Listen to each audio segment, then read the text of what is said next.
হত্যা কৰাৰ প্ৰতিজ্ঞা কৰি থৈছিলো তই কৰ্ম হত্যা নালাগে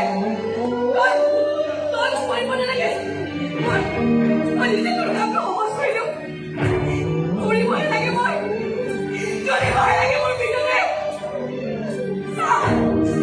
আজি মোৰ পিছতে নহয় জীয়াই থকা মানুহজনকে তুলি যাব